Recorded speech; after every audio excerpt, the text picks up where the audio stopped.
Ah oui, papa, maman, cher honorable, chère excellence, votre satisfaction est notre devoir. Voici la solution rapide pour toute activité de transactions immobilières en RDC.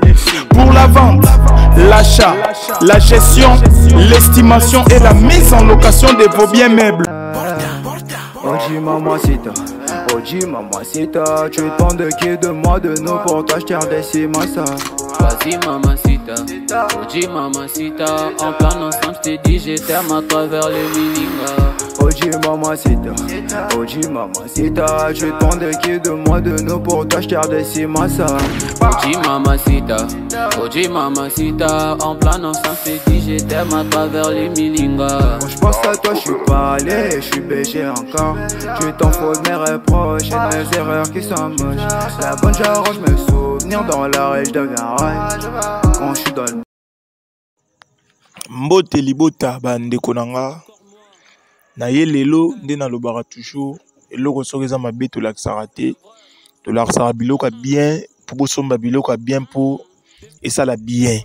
Donc awa nalobaki toza na kinkole yango oyo, donc toyolakisa ba terrain ya kinkole, tolakisa ba terrain mais oyo eza lupango eza clôturé, lupango eza ya 400 mètres carrés 20 sur 20 clôturé kitoko makasi. Donc lupango yango oyo eza na annexe o bozo mona wana ya studio munene ya kitoko. Donc mutakengela studio bo mona liboso wana studio ya kitoko mutakengela wana to repousser na bokomona na gauche nanga awa. Na gauche awa to ana ngar moko eza wana bato ba kengi bato bavandaka wana bafutelaka moye to lakisa te po bavandi wana ebele ekosala kitoko te selon loi ndenge epekisa kofilme bilongi ya bato ndenge mpe to filmaka bato te yango moni tolakisi te. Donc annexe yango oyo ya studio monene mutafutelaka.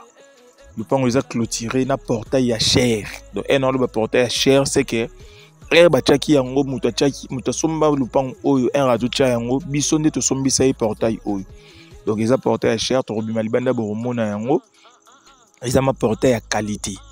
Donc lupango eza 20 mètres sur 20 clôturé avec portail na studio munene na katina hangar o mutupe akufutela yango na idée ya studio. Donc lupango eza na commune ya Ntsele na Kinkole. Donc so komika na la police à Kinkole so leki station okomi na station Maria et lupango eza na station Maria ya Kinkole. Donc pembe na la police lupango eza à 3 minutes ya Makadam.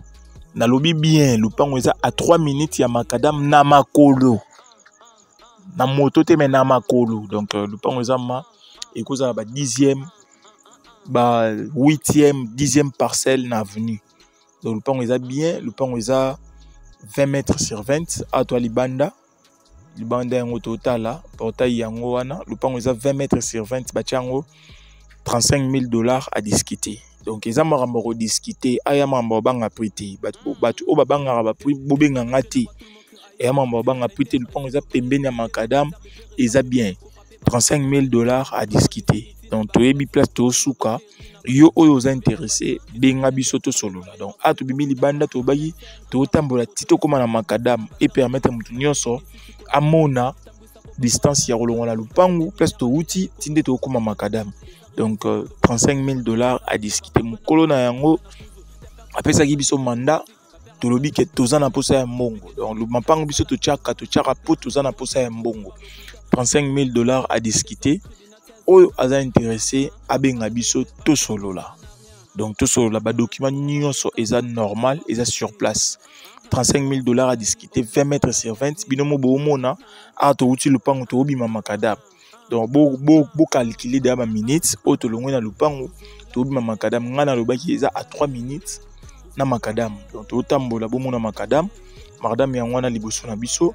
Lupango eza emplacement ya bien, quartier ya bien, quartier tongami moye to filmer quartier mo bezate po to zaki na mapango ebele ya kozwa temps ezaki mukie ba appel elekaki mo trop. Donc to chango $35,000 à discuter 400 mètres carrés 20 sur 20 na studio munene na angara munene bat bafutelaka. Lupango eza clôturé na portail ya chair.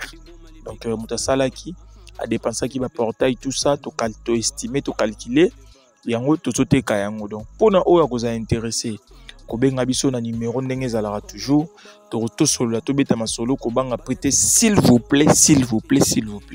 Donc prix eza à discuter dans le bandeli $35,000 à discuter. Le pan on a commune en télé na quartier Kinkole. Merci beaucoup. 3 minutes na makadam. OK Jazz.